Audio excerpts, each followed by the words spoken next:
Okay, so if I were to start ACE training today for the next CM, I'd be making a mistake, and here's why. So at the time that this video was released, Aquarius Cup was or is in full swing, and I would normally be training ACEs for the next CM, in this case Pisces Cup. However, we're in an interesting transition phase between the end of Unity Cup and the beginning of the new scenario Trackblazer, which should release in a few days. So any ACE I would normally train now using the Unity Cup scenario would be outclassed by ACEs trained in the upcoming scenario. Therefore, I'd kind of be wasting my time in borrow slots with ACE training right now. Now this won't be the first time a scenario like this will happen. This transition period will occur again when one scenario ends and another one is on the horizon. Okay, so recall that I previously mentioned that I generally always train aces during my career runs. I don't have the time to dedicate a career run with the purpose of making parents, and I don't really want to waste my borrows for that same reason. After all, if an Uma doesn't become an ace for whatever reason, they should still have a good stat line for blue spark inheritance, and they can always pick up skills at the end that will make them a useful parent, provided the skill inheritance also rolls well.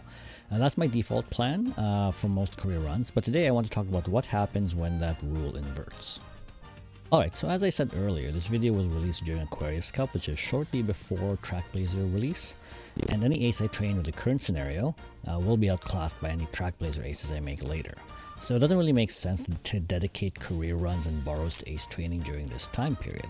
Therefore, the optimal play inverts from my general rule of ace training leading to naturally strong parents. Instead, we use this transition period between scenarios to dedicated parent and grandparent building. They may not be competitive aces in the new scenario CMs, but they can still be useful if they roll well on their inheritance sparks. Alright, so this ends up creating two different cycles when I train Umas. During the start and middle of the lifespan of a scenario, my cycle will look like this. Train CM aces first until the CM starts, and then I start training aces for the next CM. Parents will naturally arise from this cycle without having me dedicating specific careers for them. Now, towards the end of a scenario's lifespan, when a new scenario is coming up soon, I'll train the aces for the current CM until the CM starts. Then once the CM starts, I'll start training parents to get ready for the next season of CMs once the new scenario drops. So to sort of summarize things, the ace first philosophy from lecture 4 is still a decent default plan. Train every career as an ace and parents will emerge naturally. But when you're in the final stage of a scenario's lifespan and a stronger scenario is imminent, the optimal play kind of inverts.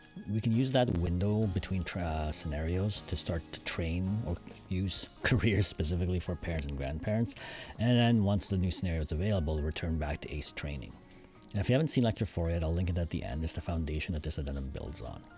Now, during this transition from one scenario to another, what are you focusing your careers on? Parents or aces? Let me know. And I'll see everyone next class.